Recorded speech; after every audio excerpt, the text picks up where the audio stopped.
Some days won't have light, no sunrise, no signal, no reason, just heaviness, silence, and the feeling that something inside you stopped moving. You'll wake but not rise. You'll speak but not be heard. You'll breathe but not feel alive. And it's okay. This is not failure. This is part of the path. The Stoics didn't deny the dark. They sat with it, stared into it, held their posture while everything collapsed around them, not because they enjoyed suffering, but because they knew you can't control the storm, but you can control how you stand in it. Most people run, distract, numb, beg for the light to return, but not you, not this time. This time you sit still, let the cold come, let the silence, let the weight press. You don't flinch, you don't fold, you don't pretend, you endure, because the darkness is not your enemy, it's your mirror. It shows you what you reach for, what you cling to, what you fear losing when everything fades. And when you lose all of that, you begin to see what stays, your breath, your values, your discipline, your center. That's where Stoicism lives. Not in theory, in the moment. You stop being afraid of losing everything, because you realize you didn't need it to begin with. The dark will come. Let it. Because if you learn to stand here, in silence, in shadow, in stillness, then when the light returns, you won't worship it. You'll walk in it, undefeated. You're not weak for letting go. You're strong for knowing what to hold. Most pain is not the event, it's the resistance, the this shouldn't happen, the why me, the endless rewriting of what already occurred. The Stoics never denied reality. They embraced it, not passively, but powerfully. They said, it happened, now what? And in that question, they reclaimed control. Acceptance isn't surrender. It's alignment. It's the shift from fighting life to flowing through it, without losing form. You think strength is pushing back, but often it's standing still while the world bends around you. You didn't fail, you didn't fall behind, you didn't lose your way. You just faced what most never do, that some things can't be changed. But you can. Your response, your posture, your direction. So let it go. Not because it didn't matter, but because it mattered too much to let it keep draining you.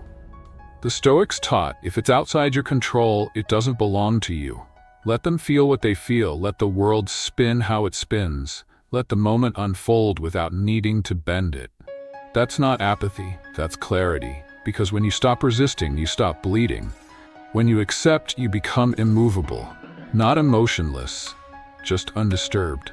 And from that stillness, you move forward. Light, sharp, true. With no need to rewrite what's gone, only to write what's next. You don't need to feel ready, you need to move, even when your feelings say no.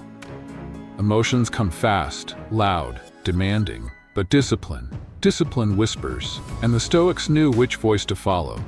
They didn't ask, how do I feel about this? They asked, what's the right thing to do? Then they did it, without drama, without delay. Feelings change, form stays. And in a world that spins every hour, form is freedom. You're not here to react, you're here to respond. With precision, with principle, with posture. You can be angry and still choose stillness. You can be afraid and still step forward. You can be shattered inside and still do what needs to be done. That's not pretending. That's power. The strongest person isn't the one who feels nothing. It's the one who chooses despite feeling everything. So build your rituals. Keep your schedule, write when it's dry, train when it's dull, move when nothing moves you.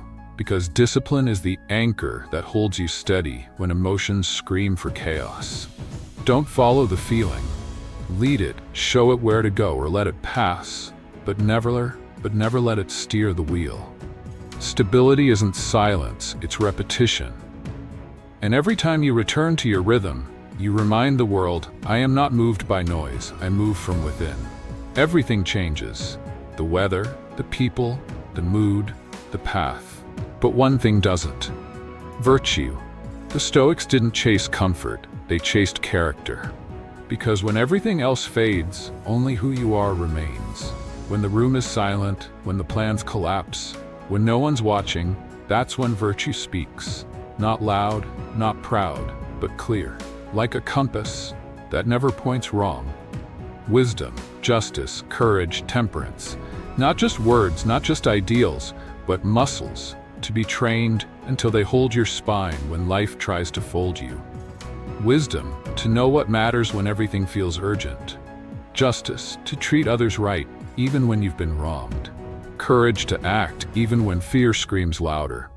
Temperance, to pause when the world tells you to indulge. This is the light, not the kind you wait for. The kind you become, through choice, through effort, through fire. Most people chase relief, but the Stoic chases alignment. Alignment with principle, with truth, with the kind of strength that doesn't need an audience. When your world breaks, virtue doesn't. When your body aches, virtue doesn't. When you're alone, virtue stays. So build yourself around what doesn't move. Not applause, not outcome, not attention, but the quiet conviction that every day, no matter what happens, you still walk the line that only you can see. That's not morality, that's light. And the darker it gets, the brighter it burns. The world won't slow down, it won't soften, it won't pause, because you're hurting. But you can, inside, where no one sees, where storms knock but can't enter. The Stoics weren't peaceful because life was easy. They were peaceful because they trained to stay centered in chaos. Not reaction, not collapse, stillness. Not because they didn't feel, but because they didn't follow the feeling. They let the storm spin, but they stayed planted, like stone, like a tree that bends but never breaks.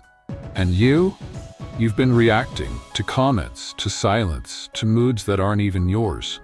You don't need more energy, you need fewer leaks. You don't need more time, you need less reactivity. Stillness is a discipline. It's not passive, it's chosen. You return to it, breath by breath, thought by thought.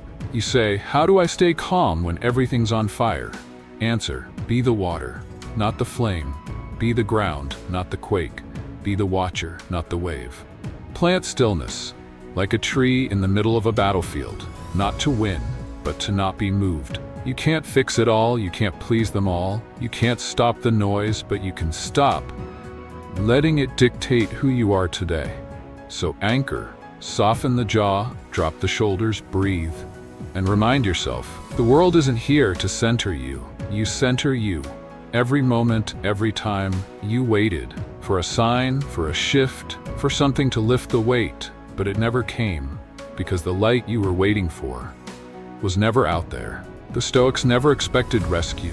They built rituals in the dark, small, quiet, steady.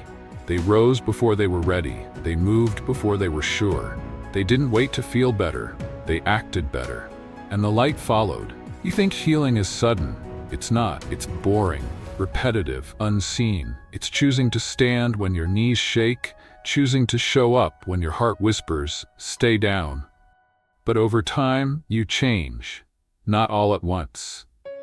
Not loudly, but something inside you begins to glow. Not because life softened, but because you hardened. Not cruel, just clear, just sharp, just unshakable in what you now know. No one is coming, and that's okay. Because now you move without permission. Now you build without audience. Now you shine without begging for the sun. You don't find the light, you become it. You don't chase meaning, you create it.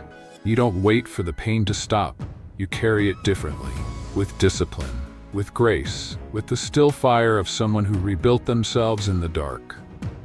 The light isn't coming, you are it. You walk with it, and you don't need to be seen to be bright.